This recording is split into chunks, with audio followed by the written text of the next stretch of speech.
Ana, ¿cómo estás? Hola, ¿qué tal? Hola, Ana, cuéntanos. Hola a todas. Bienvenida.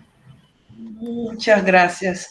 Yo me llamo Ana, soy de Brasil y yo trabajo aquí en la ciudad de São Paulo con educación no formal en una institución llamada SESC, que es como un centro cultural que recibe infancias y juventudes, incluso adultos, mayores, para deporte, cultura, arte y otras cosas así más específicas también.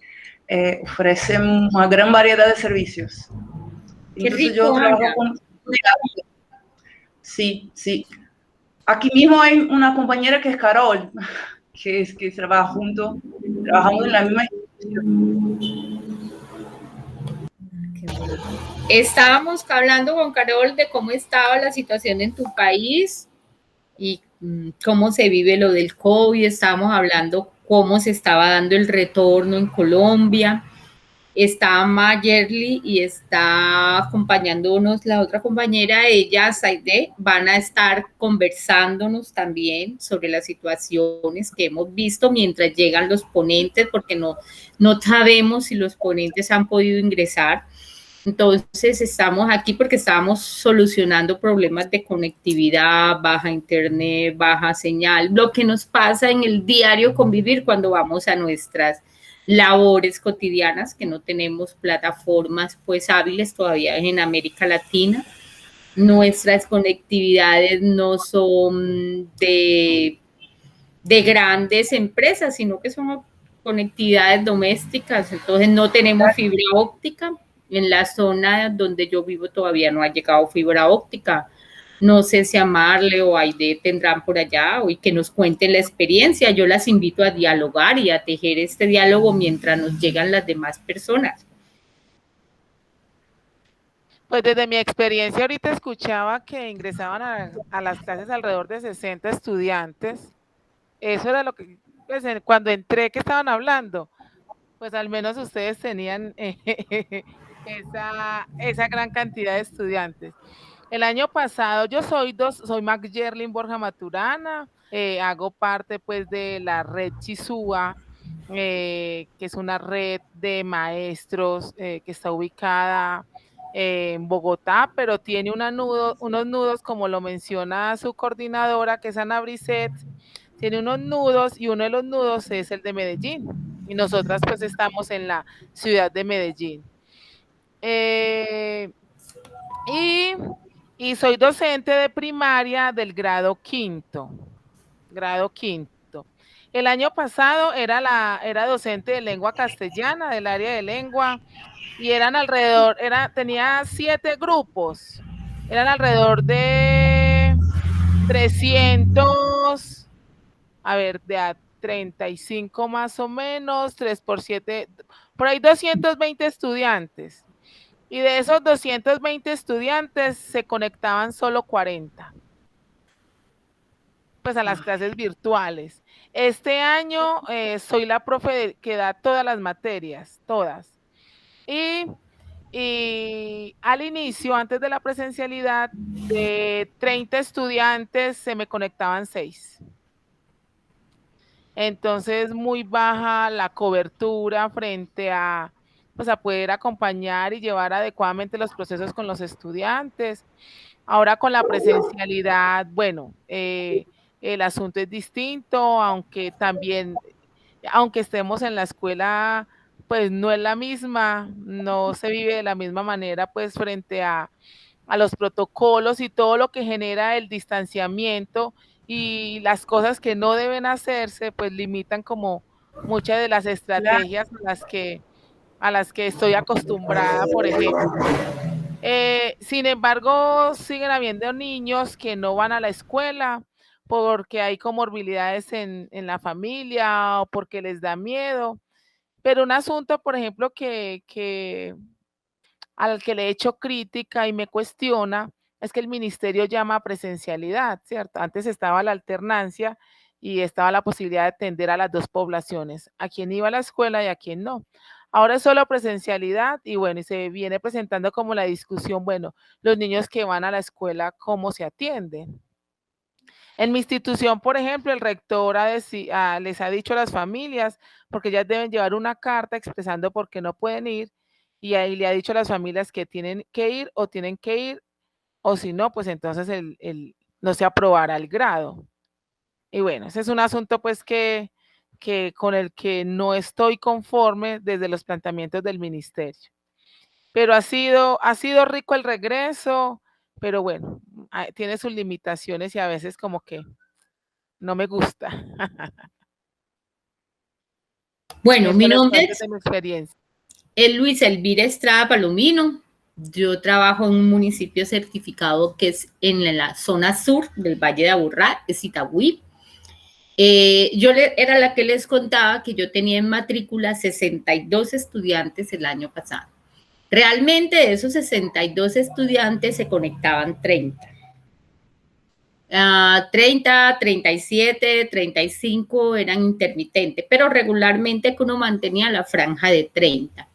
Los otros me tocó buscarlos, se me perdió un estudiante venezolano, nunca lo encontré, nunca supe, pero a mí, porque a los demás compañeros el estudiante le respondió. Entonces quedé como un balde de agua fría, yo que le hice que no me volvió a visitar a mí. Pero, y una niña se fueron, algunos viajaron a ciudades cercanas, a pueblos cercanos, donde los abuelos los mandaron, los padres para allá, las familias tuvieron que buscar dónde volver a habitar para protegerse. Entonces fueron dos estudiantes que realmente no encontré durante todo el año, los demás los tuvimos de buscarlos cuando entregaban el paquete alimentario, que aquí en Colombia se da. Pasaron casi todos menos el que a mí se me perdió, pasó con los otros profes, porque conmigo pues yo no tenía cómo, yo decía pues si al menos me hubiera entregado algo, se hubiera aparecido, pero yo no tenía cómo evaluar, dar cuenta de un proceso de encuentros, más, no de conocimiento. Yo pienso que nosotros ahí tenemos que hacer el giro en la mirada y mirar es las capacidades de ellos en los encuentros y la forma como nos relacionamos y el diálogo, porque si hay unos elementos que se fraccionaron, que generaron otros silencios, otras formas de vida. Y entonces eso lo hemos tenido como en cuenta. Hice un escrito y los caractericé a los que llegaron y lo permitieron. Todo el mundo no permite ese tipo de situaciones. Y bueno, hemos pasado por muchas. Este año llegaron 57 al nuevo grupo, pero están activos 44. Entonces, uno va llegando, pero se van quedando. Y lo que dicen, sí, al principio les dijeron que nosotros teníamos aulas híbridas, o sea, cuando estuvimos al principio, unos profes que quisieron retornar al trabajo, se iban y trabajaban desde allá en la virtualidad y atendían en la virtualidad y presencialidad a los chicos. Y los otros que no, que esperamos a que mejoraran las condiciones, atendíamos desde la virtualidad en casa.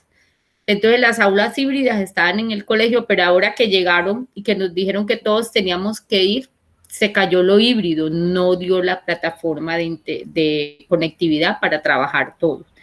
Entonces nos tienen unos en virtualidad y otros en presencialidad. Y ahí vamos con ellos trabajando. Y eso llegó a lo mismo, a que como les dijeron que tiene que ser presencial, están, digámoslo así, exigiéndole a los padres que sea presencial. Ya no les atienden la virtualidad. Aquí el colegio, porque tuvo que volver a la virtualidad con algunos profes, entonces se está atendiendo, pero se tiene o guías o presencialidad. Son las dos modalidades que hay en este momento. Es bastante. Yo trabajo con básica primaria. Yo más o menos manejo una población de 150 estudiantes y se duplican a veces 200 porque hay dos grupos más o menos que tengo 250 que tengo que darle otra asignatura, que es la asignatura de investigación. Este año pusimos investigación como una de los elementos que nos acompaña en el currículo y estamos con los chicos trabajando eso desde la mirada de ellos. Ellos hacen sus preguntas, miramos y estamos construyendo ese tipo de situaciones. Pues eso tenemos aquí en Colombia.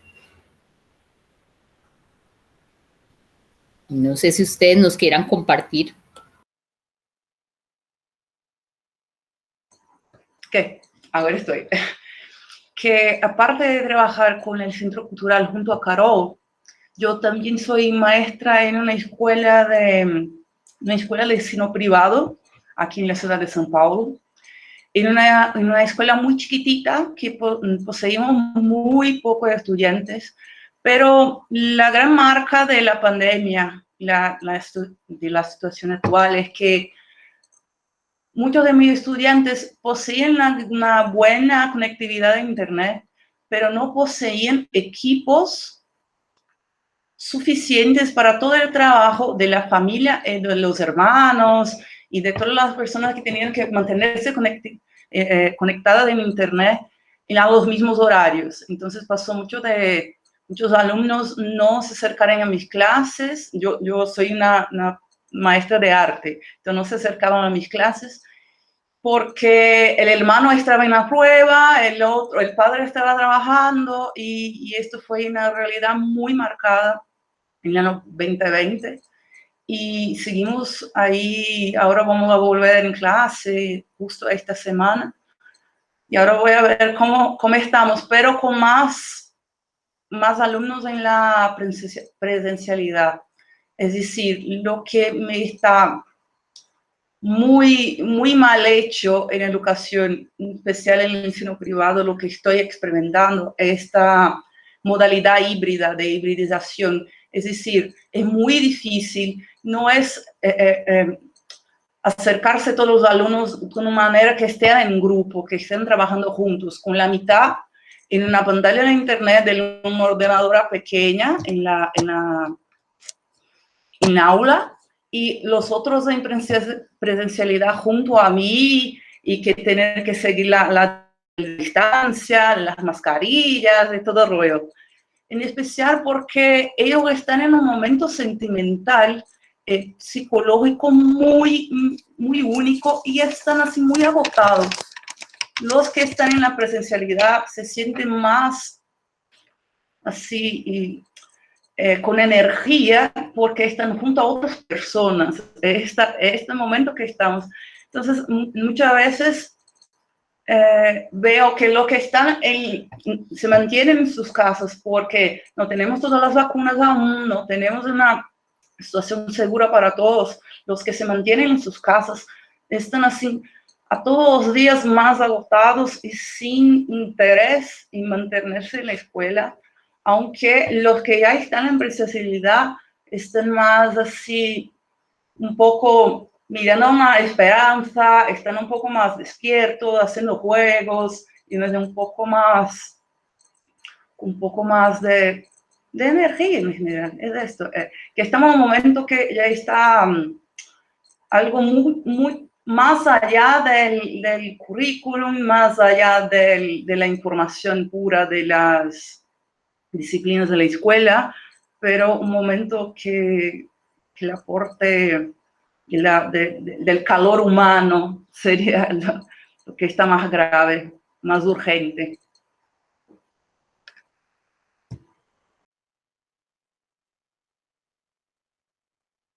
Yo pienso que esas situaciones las estamos viviendo todos. Los chicos que están en la escuela, es uno encima, aléjate, mira que no te puedes acercar, pero el otro necesita el brazo, necesita la mirada, necesita la aprobación, el afecto. Ellos nos observan, nosotros nos observamos y las ganas a veces de irse uno y apapucharse con ellos, que ellos también están en ese momento en que lo quieren a uno coger. Necesitamos el gesto detrás de la mascarilla, la sonrisa, el enojo. Sí, sí. Los niños de problemas auditivos, la voz se distorsiona, las palabras, bueno, y tiene uno que andar con cuidado con ellos. ¿Me comprendiste? ¿Me entendiste? Pues uno en mi institución los tenemos detectado y es uno pendiente de que ellos sí estén como cogiendo la idea, porque a veces uno enuncia y la pronunciación no sale igual. Ese enunciado se va por otro lado, ay no. Son cosas que, bueno, ahí estamos tratando de acercarnos a lo humano posible y mantener esa calidez con ellos para salir adelante y seguirnos cuidando, porque esto va para largo, como dicen por ahí.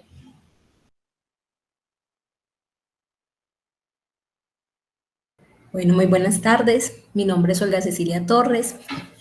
Estoy aquí acompañándolas un ratico desde la coordinación de la mesa de la Red Chisúa Medellín, que fue la que propuso esta mesa, con muchas expectativas iniciales.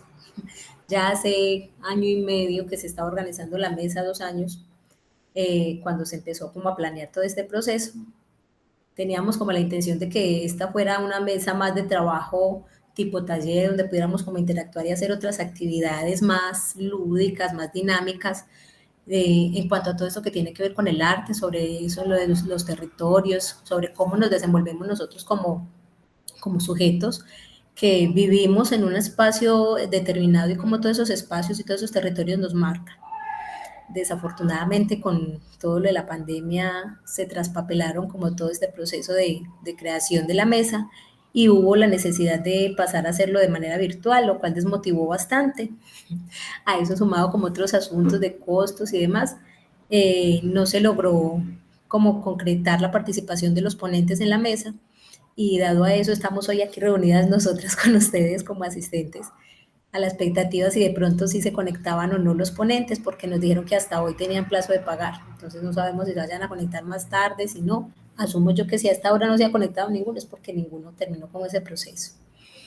Entonces, muy agradecida de verlas a ustedes por aquí como interesadas.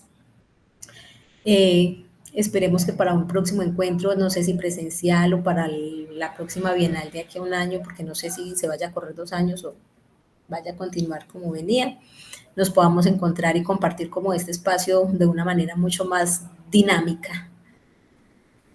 Bienvenidas. Yo les voy a pedir un favor, que hagamos el registro del correo para estar atentas ustedes. No sabemos realmente si ellos, los ponentes, han tenido dificultad para ingresar. No conocemos qué es lo que está pasando, porque a cada uno nos mandaban una clave, así como les llegó a ustedes, y vieron al principio la dificultad que tuvieron mis compañeras para estar ingresando. La plataforma había estado muy lenta, algunos no los había dejado ingresar. Entonces, sí tener los correos para mirar cómo estamos haciendo, cómo vamos a seguir trabajando esta mesa. De todas maneras, la red Chisúa, el Nodo Antioquia, está interesado en seguir tejiendo esas propuestas, en recogerlas y avanzar también con los compañeros que en últimas, los pocos que nos dijeron que no iban a estar, pero algunos otros no nos confirmaron nada, entonces hemos estado a la expectativa. Entonces sí les pedimos que nos dejen el correo en el chat para, si alguna información tenemos, hacérselas llegar.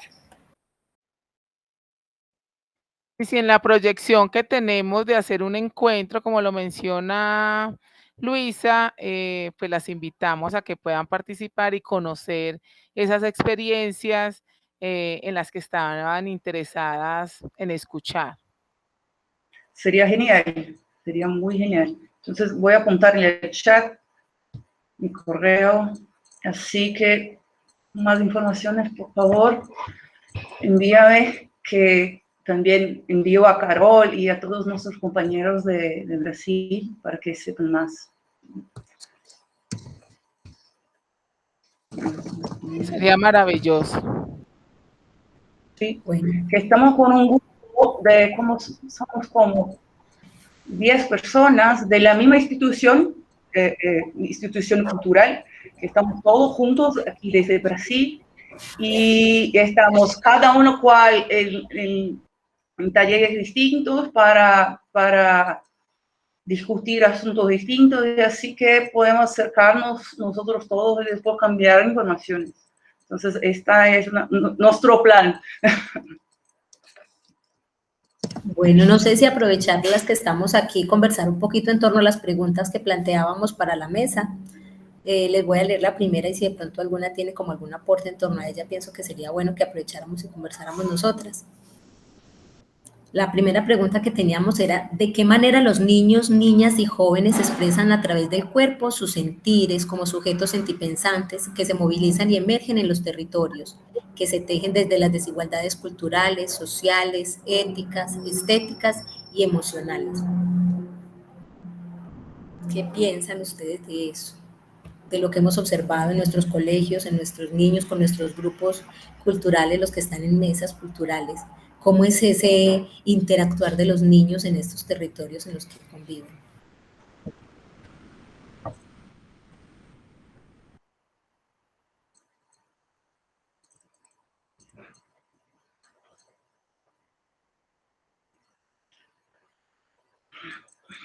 Por ejemplo, para mí ha sido algo muy peculiar. Yo soy maestra docente ya hace más de 16 años aquí en la ciudad de Medellín y he estado por todos los grados, de primero a quinto y en otros grupos especiales que han habido en la ciudad, que son procesos básicos, aceleración.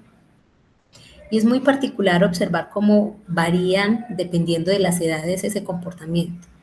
El año antepasado que tuve el grado primero era muy particular porque normalmente era el juego, pero entonces era un juego que normalmente era un juego tranquilo, como de venga, vamos, no sé qué, los juegos de roles que acostumbraban a hacer.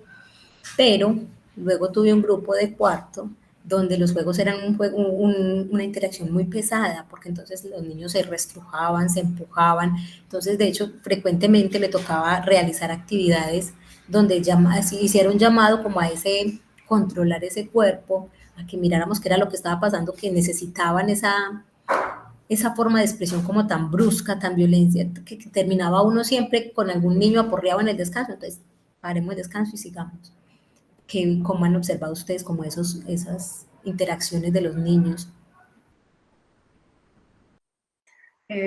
Veo que estoy en un trabajo muy privilegiado porque yo con Carol estoy en la institución de ensino no formal.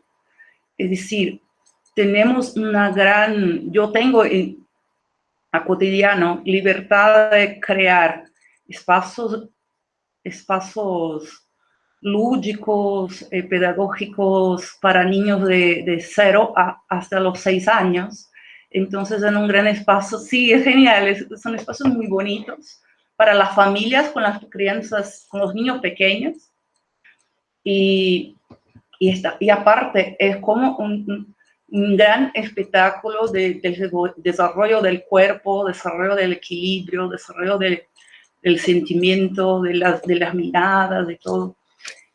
Y en plan, la otra parte, cuando voy en la escuela no formal, cuando estoy con los grupos de los mayores, yo trabajo con los niños de los 9 hasta los 14 años, entonces al normal veo los cuerpos totalmente encerrados, cuadrados, y ya todos puestos de la manera que se espera de ellos, ya todos controlados, y no equipos en pocos rasgos de aquellos niños pequeños que lo veo en otra parte de otro trabajo.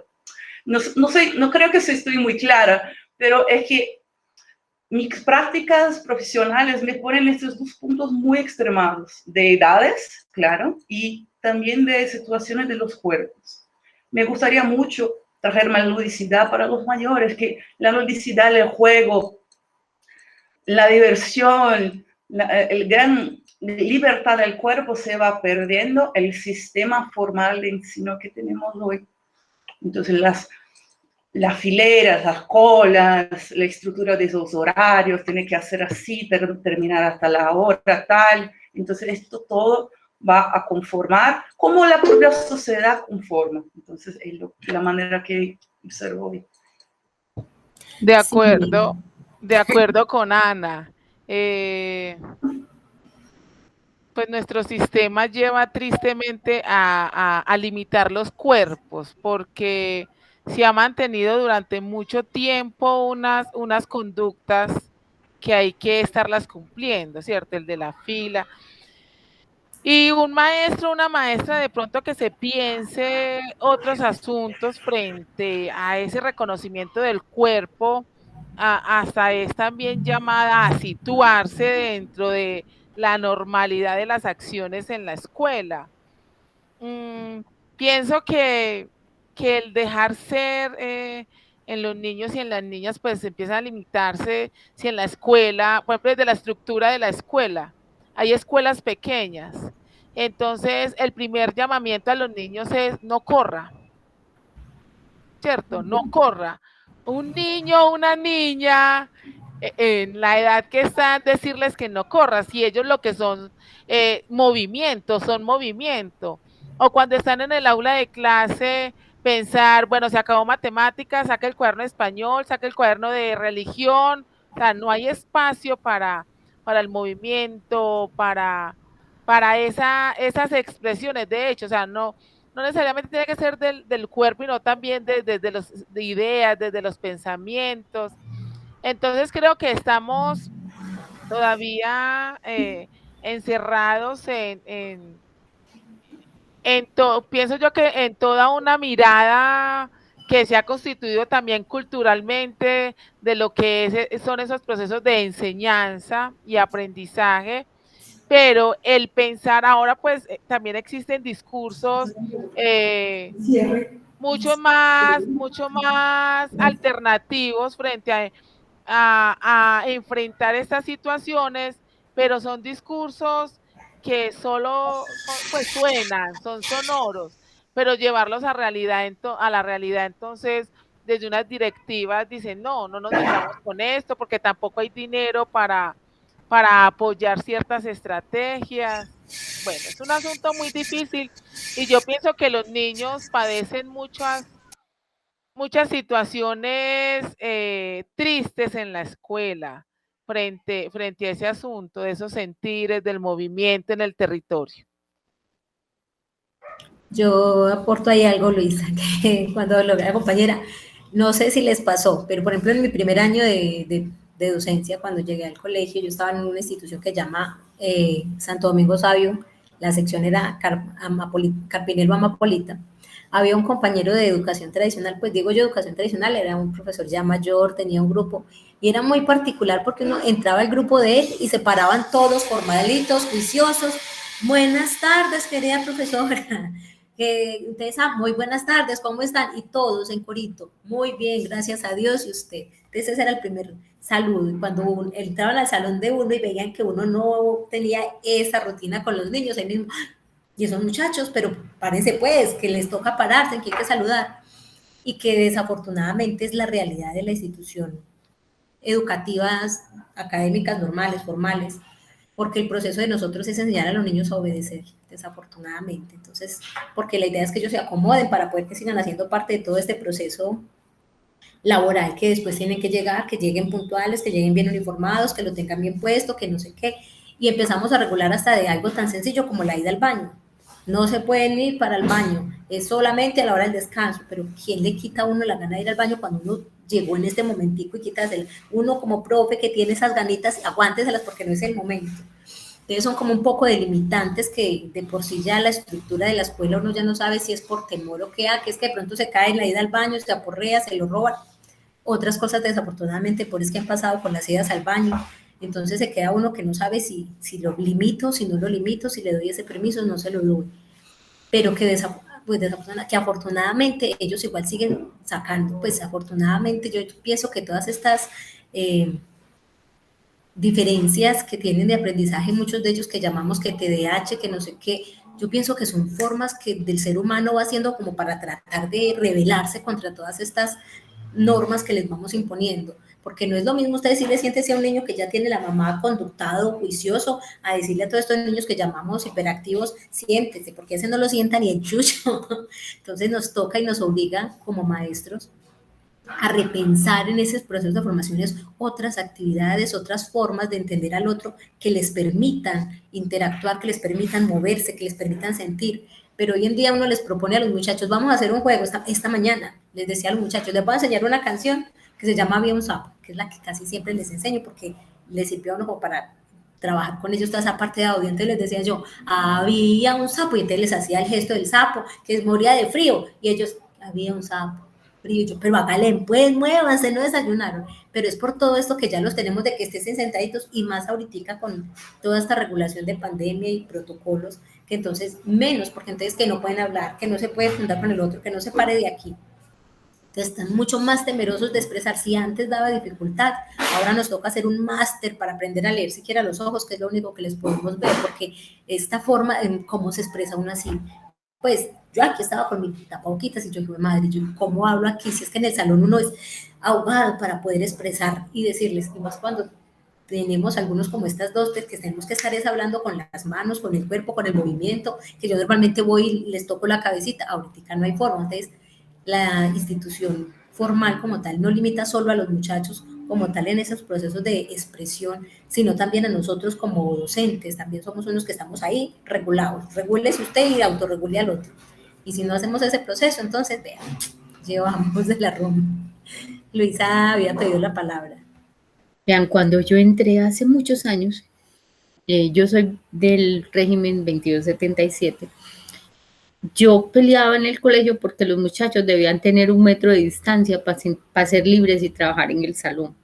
Y conmigo había otra compañera, ella era psicóloga y educadora especial, y ella decía que yo era exagerada. Yo le decía, no, ellos deben moverse, siquiera que tengan la distancia de los bracitos, que ellos puedan saber que ese espaciecito, ellos pueden saltar, brincar, correr. Y nuestra escuela, que esa experiencia la tuve en primaria, era un corredor.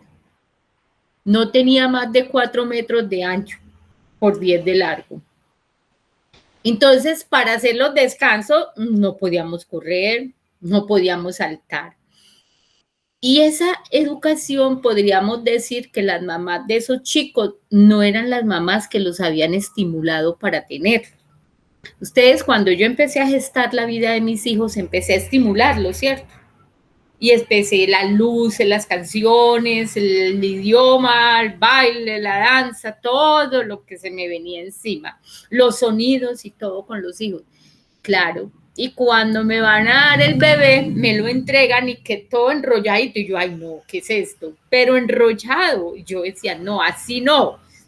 Entonces me decían, pero es que se le puede caer, y yo, no, déjelo libre. Entonces yo lo metía en unos sacos que ellos se pudieran mover. Que se le puede caer, y yo decía, no, ellos necesitan libertad.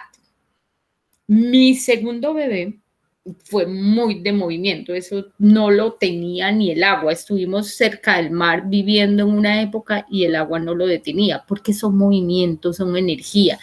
Y de ahí viene la connotación de TDAH, ansiedad motórica. Yo lo llamo ansiedad motórica. Y también empecé a leer que hay ciertos movimientos donde el cuerpo habla. Cuando empecé yo a mirar que hay ciertos movimientos donde el cuerpo habla, cuando hay mucha violencia.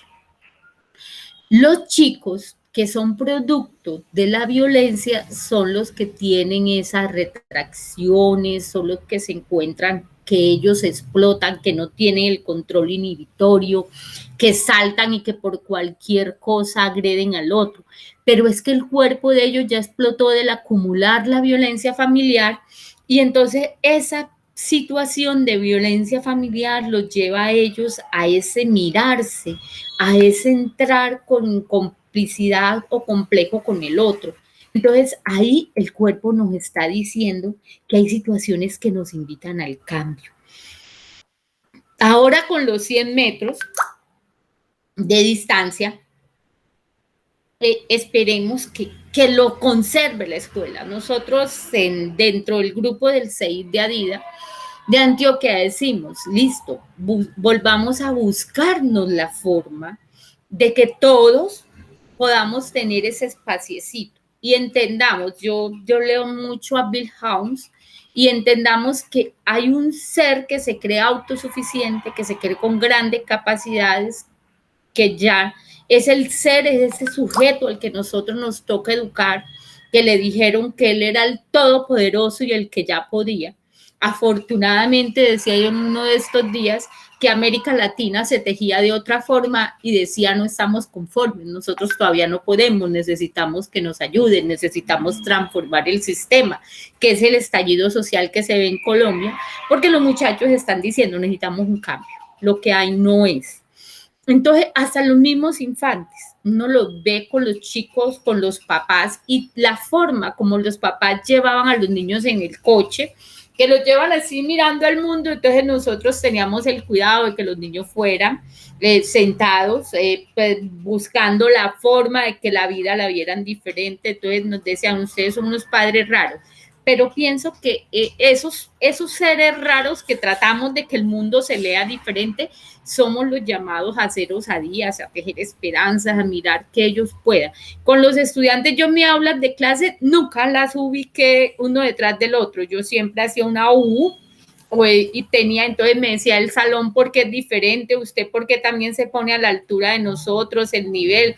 Había colegios donde habían los mesoncitos que uno quedaba más alto y yo trataba de no hacerme allá, volteaba la plataforma, y ese era el nivel de ellos, tanto como de primaria, porque tuve la dicha de trabajar en primaria, y con la básica secundaria trato. Yo tengo a los de sexto, yo tengo la experiencia de que llegué a un colegio y casi nadie quiere trabajar con los de sexto, y yo le dije al rector, déjeme con ellos. Entonces me convierto en la alcahueta, en la mamá, en la que eso. Soy muy exigente con ellos en el proceso académico, que les digo, bueno chicos, esto hay que cambiarlo, esto hay que mirarlo, pero en lo otro sí me los rapto, me los robo a que exploren, a que indagan, a que construyan, a que observen, a que se expresen. Yo a veces digo, no solamente hay que leer las palabras, hay que leerlos a ellos, y como estas pantallas, la mirada ya no la permite así de frente, nosotros no sabemos cómo nos estamos viendo porque estos teleobjetivos tienen otras formas de construcción, es también cómo hacer esas sinergias y pensarnos cómo va a ser el movimiento de aquí en adelante, cómo vamos a hacer nosotros como maestros para seguir con estas nuevas generaciones que nos requieren, porque ellos nos están llamando, y psicológicamente el año pasado lo veíamos que el sitio más seguro donde habíamos mandado a los infantes se había convertido en el sitio más inseguro para ellos. Yo tengo en mis escalas evaluativas, tengo situaciones donde miro a los chicos y les digo cómo te comportas o te enrolas con tu familia. Ahí los miro y entonces me dicen, ¿usted por qué? Hola Francisco, bienvenido. ¿Tú por qué te metes ahí? Yo digo, porque eso hace parte ya del currículo. Él está en la casa y yo estoy acá y en la casa, y me encontraba con mamás que en las horas de clase los mandaban a hacer mandado y me decía, ya vengo profe que tengo que ir a la esquina a comprar las arepas. Yo, bueno, yo espero. Cuando venga me dice para ver dónde quedó y yo retroalimentar.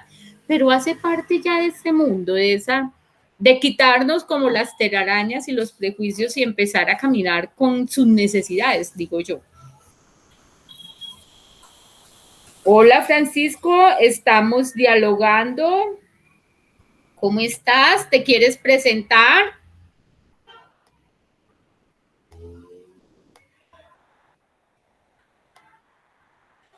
Francisco, ¿quieres abrirnos tu micrófono y presentarte? Buenas tardes, Francisco. ¿De dónde vienes? Cuéntanos.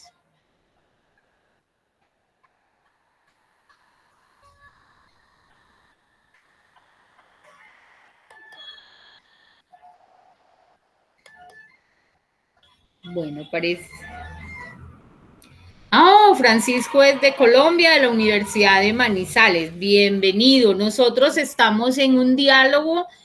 Olga te va a leer la pregunta de la que estamos dialogando. Olga, ¿quieres por favor colaborarnos con esa pregunta para Francisco? Pues creo que ya podríamos pasar como a la segunda. Invitamos a Francisco y a las demás compañeras si gustan participar. La segunda pregunta nos habla del territorio. ¿Cómo creemos que el territorio, desde su convergencia discursiva e imaginativa, se convierte en un escenario propicio para transformar las subjetividades de niños y niñas? ¿Cómo esos territorios nos transforman esas formas de ver y de sentir a los muchachos, dependiendo de dónde estén? Yo pienso que eso es cultura, la cultura es la que nos va haciendo todo eso y el territorio obviamente hace parte de esa conformación de esos sujetos que somos.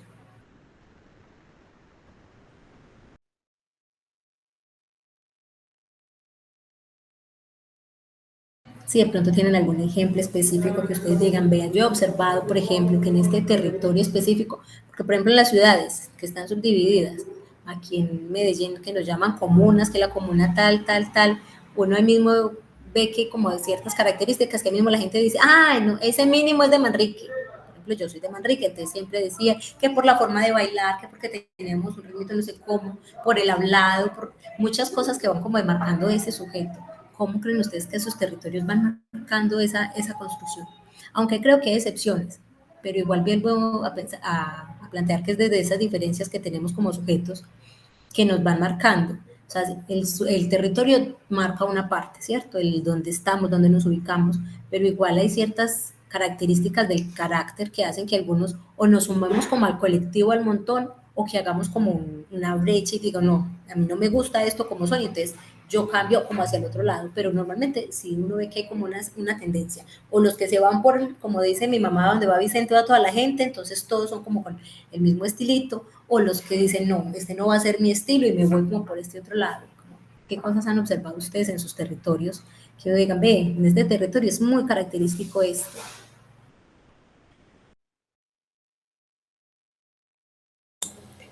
Joy vai tentar. Acá em Brasil é território muito extenso e diverso.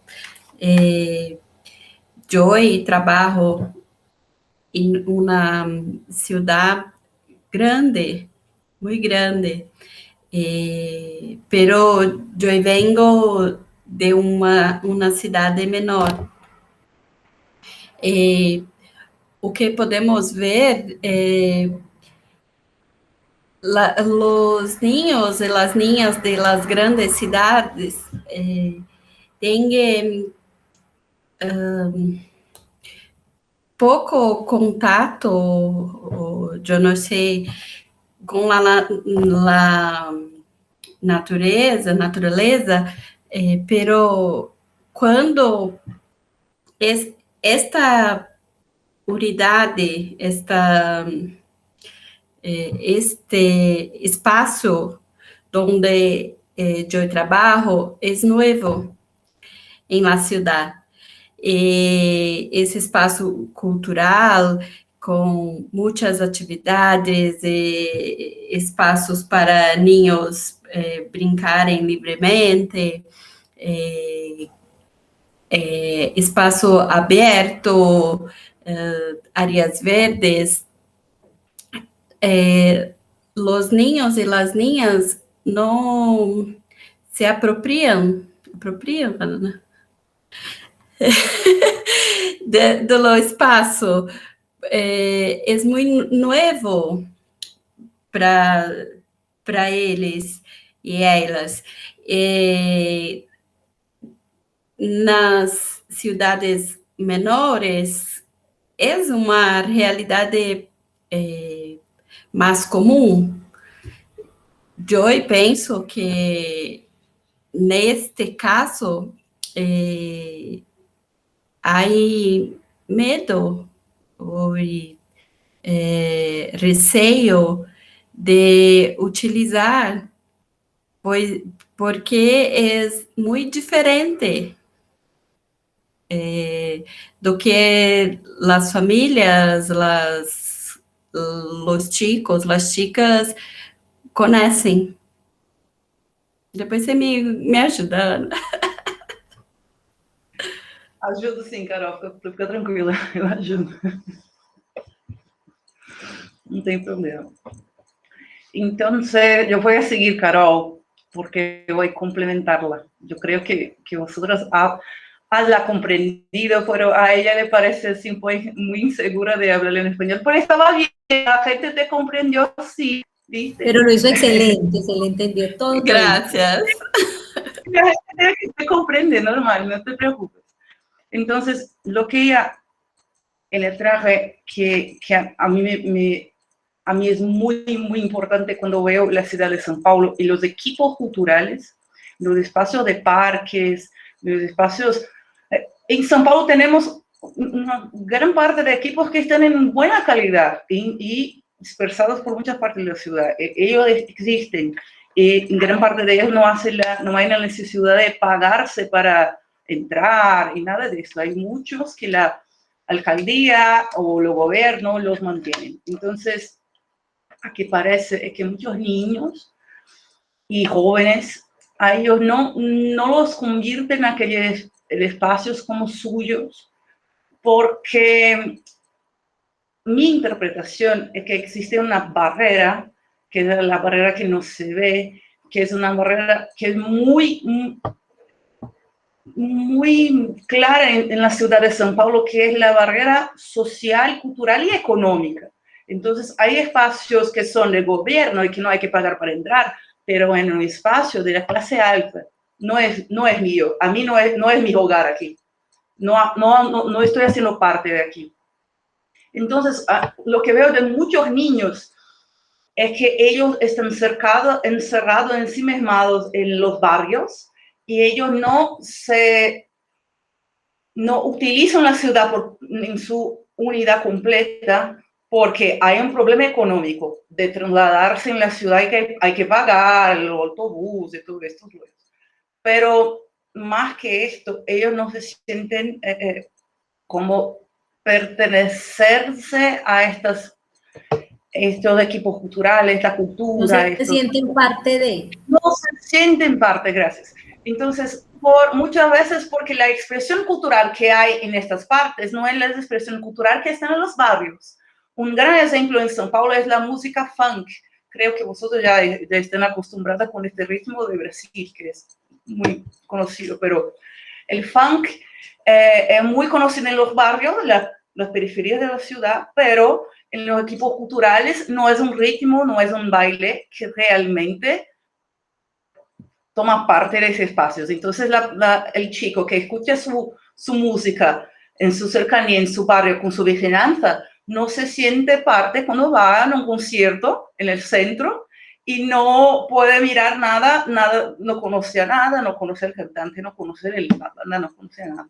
Entonces, a mí me parece que esto marca mucho cómo los cuerpos están en una ciudad muy larga como São Paulo. No estoy así en el continental que Brasil posee, pero solo en la ciudad de São Paulo, los niños están así muy cerrados en sus y marcan sus historias. Hablando de Medellín, es igual aquí en São Paulo.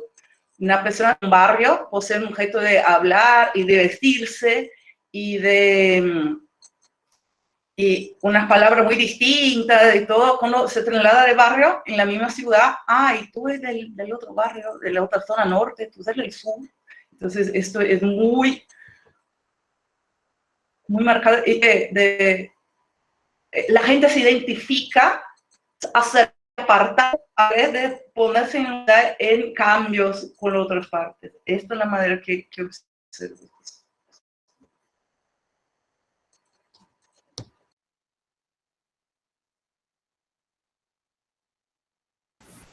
A ver. Es verdad, a eso le sumamos que los tiempos, normalmente las distancias para estos otros lugares no es que sean, están allí a la vuelta de la esquina. Son lugares distantes donde normalmente necesitarían o requerirían del acompañamiento de un adulto que normalmente está trabajando.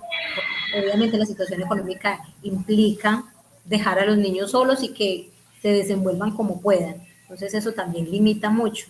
Agradeciendo por lo menos en mi barrio que cuando era más joven, habían unos límites que llamábamos fronteras invisibles porque los grupos armados que se hacían en los barrios, pandillas que llamaban, no dejaban. Entonces, de por sí usted podía ser un chico bueno, no tener nada que ver con estas bandas, pero no podía pasar a ciertos lugares, entonces estábamos como más limitados en ese espacio.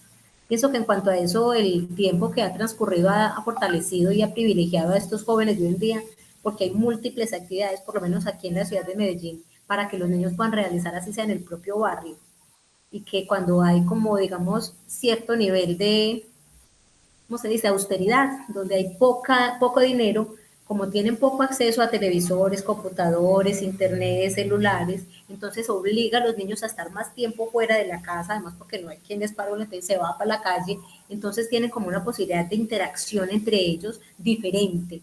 Si usted ve jugando un partido de fútbol, los niños del barrio con los niños de un barrio de la comuna X, con un niño de los barrios de las comunas económicamente mejores, usted ve la diferencia en el movimiento del cuerpo, en la soltura, porque los otros han practicado diario, porque no encuentran más nada que hacer que chutar la pelota. Entonces tienen unas habilidades y una destreza motriz grandísima, mientras que los otros niños que han sido un poco más cuidados, más de la casa, más no se mueva, porque ya nos han metido muchos temores de que no se puede salir, de que no se puede jugar, de que no se puede esto, entonces los niños son como más, hasta caminar les da brega, se caen dando 2 pasos fuera de la casa. Entonces todos esos territorios nos marcan, pero muchísimo, muchísimo nos han demarcado bastante. Luisa. Miren, yo trabajé en la zona del distrito protegido, o sea, la zona ambiental, y al trabajar en esa zona ambiental me encontré con que los chicos no conocían, muchos no habían montado en el metro, en la estación del metro, y estamos cerca, y hay una ruta que es circular. O sea, el pasaje vale 1.200, 1.500 pesos y no se tenían. Y para mí era un asombro, porque yo les estoy hablando de hace 3 años. Y yo decía, esto todavía sucede, niños que no han salido de la vereda, que no han ido más allá. Entonces, yo participo en eventos y La Estrella hace un evento. Y el compañero de La Estrella es muy organizado y me ofrece el bus. Ellos me dan transporte. Yo cuando voy a los eventos busco que a los niños le den el transporte y el refrigerio. Entonces yo voy a 2 eventos, a Medellín, con el encuentro del hombre con la madre tierra, que es la red educativa ambiental, y al círculo pedagógico, que es el que nosotros tenemos como pensadores de acá de la zona sur. Entonces me llevo a mis estudiantes y ellos se exponían y ellos estaban exponiendo su territorio, ¿cierto? Entonces ustedes llegan a tal parte, ay, yo les estoy diciendo, llegan y les preguntan al auditorio, ¿y usted sí conoce Santa María de Itagüí? Y el Santa María de Itagüí es como el centro de la moda, la confección de la moda. Pero hay unos sitios, unos íconos, como unos mojones, como así como hacían los territorios que marcan, que dicen que es la ciudad. Y lo que más me llamó la atención es cómo ellos señalan y describen su territorio y después van a contarle a los otros cómo conocieron este nuevo territorio donde los llevé. Y eso es un gran avance para ellos. Pero también me encontré con algo muy particular en ese movimiento de ellos. Resulta que nosotros éramos una institución, pero dividida en 2 sedes. Y una sede era la sede de los más pobres. O sea, esa zona más deprimida, más vulnerable. Y entonces cuando los niños de esa sede tenían que pasar a la sede central, decían, es que ellos son así porque vienen de allá. Y yo decía, Dios, ¿cómo nosotros adultos marcamos y lo dejamos a ellos así? Y ellos entonces es el vocabulario, la relación con el otro, la forma de caminar, como dice, y eran territorios invisibles. O sea, ese territorio donde ellos están, porque ellos el municipio compró un terreno para hacer la iglesia y yo dije, ¿por qué no el colegio? Porque el colegio también lo tumbaron. ¿Y por qué no pusieron el colegio en medio de esas 2 fronteras? Y entonces me dijeron, porque esto es frontera invisible.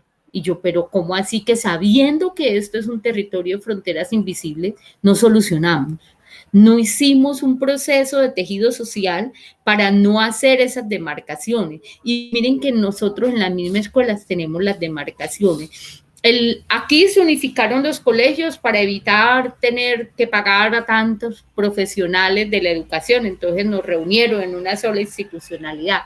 Pero eso abre una brecha social muy grande y sigue la discriminación, porque no alcanzamos como a darle el giro en la mirada a toda la problemática social que nos invade, porque nosotros tratamos de que eso no se dé en la escuela, tratamos, pero lo que viene afuera entra.